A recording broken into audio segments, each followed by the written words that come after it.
Johnny, we're talking about World Mental Health Day, and we are excited to talk, you and me, about how CooperRiis has been able to participate in creating options for people that would not have been there had we not been able to create this wonderful program 20 years ago. What are your thoughts on the uniqueness and the innovative nature of what CooperRiis has been able to do and who we're able to serve? Yeah, that's a big question. I mean, I think in terms of the uniqueness of our kind of program and organization, I've seen a lot of models that talk about, person-centered care, and supporting kind of the whole individual. But I've never sort of been with an organization that really kind of takes that farther in terms of creating a whole foundation, a practice, an attitude around how we support an individual and really and kind of having them be the lead of their own process.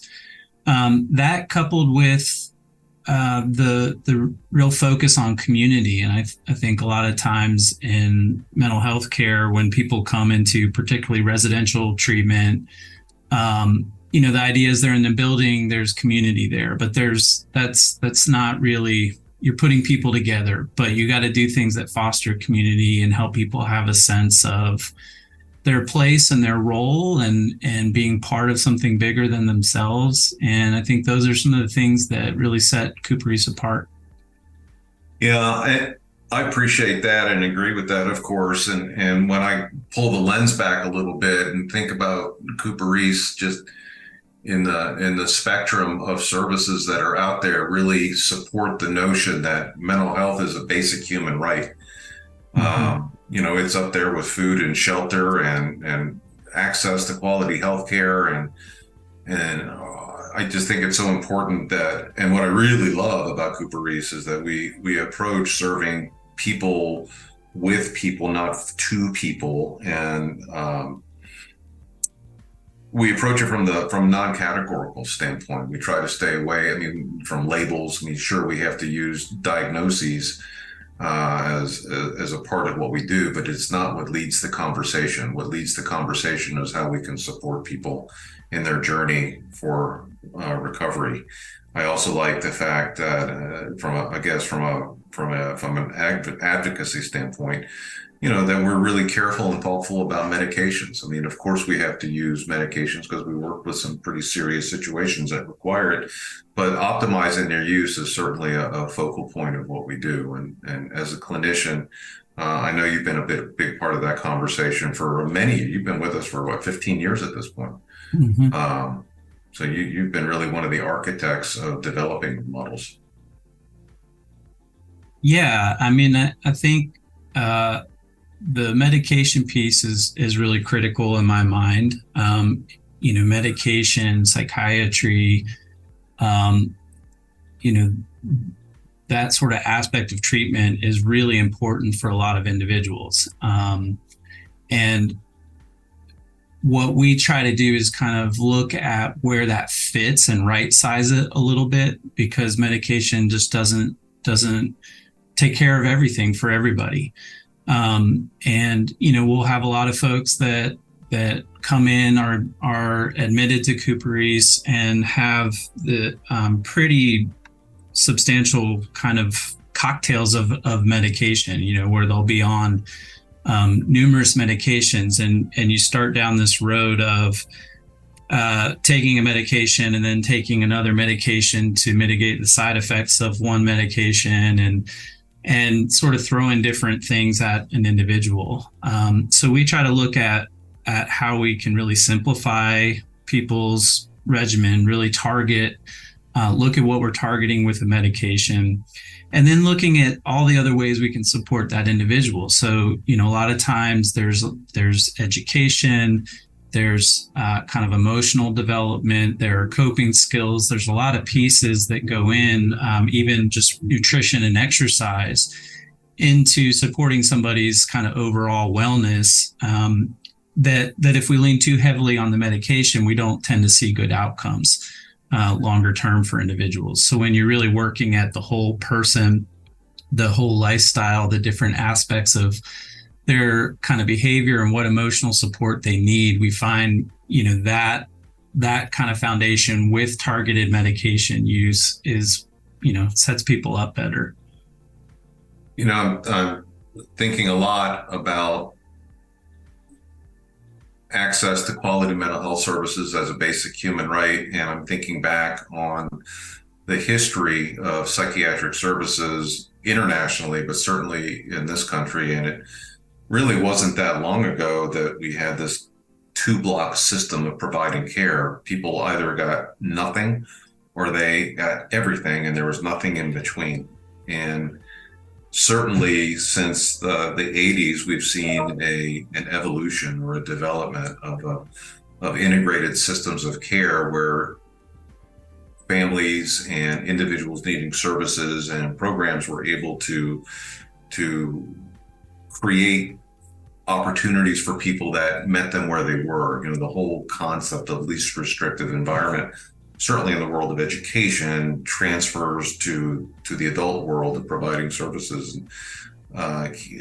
We have been able to develop a model here at CooperRiis where we have everything from residential programming to now our new partial hospitalization program, which is an outpatient program. And maybe you can talk a little bit about the value in creating a system of care that can meet people where they are and not just rely on a specific, very intensive residential only focus for providing support. Sure. Yeah, I've been really excited to be part of and just sort of see the evolution of our kind of model and programming over time. I think, our farm residential program being kind of, the sort of flagship program for CooperRiis, goes back to those unique features that we talked about, the sort of really recovery orientation, like taking the person-centered orientation really far, kind of going deeper with that. And then the community piece. And I think the farm offered people a place to kind of really land and be part of something, different than what they had experienced. And over time, we've seen that, like you're highlighting, Eric, that people need sort of different levels of care, different types of care, different time frames, and really kind of honoring that to go to residential care or to really invest your time into mental health services kind of puts it sort of challenges your independent life. There's a lot of sacrifices that kind of go with that, and so I think we've been able to adapt and kind of build programming that reaches, a lot of different folks, so we have the kind of little bit longer term, the farm level residential care that kind of supports somebody's ability to kind of maintain structure, be part of work crews, still has clinical support. We've done more intensive clinical support programming, at our CooperRiis at Asheville program, and really started working with insurance to make it more accessible, more affordable. And then, really kind of working on robust programming in terms of transitional living and outpatient care with the PHP. So we're really looking at how we move more and more into that model of helping people be able to kind of have like the least sort of intensive but also invasive level of care, where they can still have a life, still feel like they're independent, they're able to be with friends, they're able to have things going while having certain supports in place. So, I think for CooperRiis, in terms of our programming, I see that as a continual evolution. I think we've done a lot, over the years to really expand and be able to meet those different needs. And then also to have people be able to move back and forth within our system of care. So, when people do maybe need a little bit more intensive level of support, they have some new challenges come up or some challenges that increase, we're able to kind of work with that within our system in a lot of situations. One of the changes that we've made in my time here was the inclusion of folks with neurodiversity or on the autism spectrum. And I'm really proud of the work that CooperRiis has done to expand and enhance our services to serve folks that meet that profile. Can you talk a little bit about that? And was it really that big of a stretch to begin to serve these folks? My sense is we've always been serving folks on the spectrum. It's just we made the effort more intentional. And what has been your experience with the value that is brought to CooperRiis and to the families, obviously, and individuals we serve? Yeah, well, I think it's a really significant value because I think, particularly for adults with, the range of kind of neurodiverse presentations, there's not a lot of specific supports. There's more things in place for, adolescents, younger kids, but really not as much for adults. And so families, my experience over time, have really looked for places. And I think you're right that we've always worked with folks that show a range of presentations on the neurodiverse spectrum. So, and particularly looking at the autism spectrum. And I think we've done a really good job with those individuals working on an individual basis.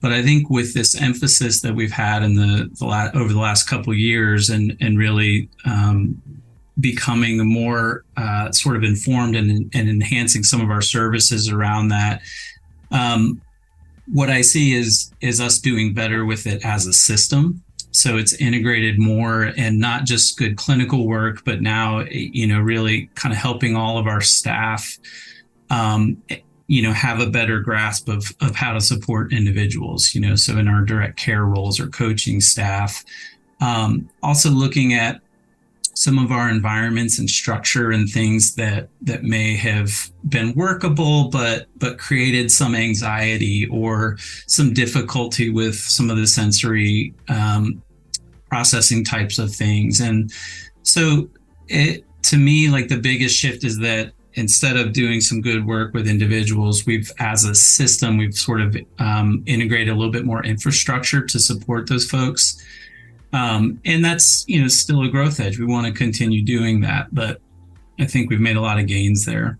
Yeah, and I just want to close with just reminding the audience or whoever's listening or watching this that CooperRiis is in no way saying that we are offering an autism program. What we've done is we've taken our existing model and enhanced it to be able to include a more diverse group of people from a neurodiversity standpoint. So anyway, hey, Johnnie, thank you very much for your time. We got to wrap it up. So if anybody is interested in checking us out, go to CooperRiis.org and get in touch with our admissions office or give us a call. We're certainly interested in talking with you. So thank you, Johnnie. And we'll talk to you thanks, soon. Eric. All right. Bye-bye.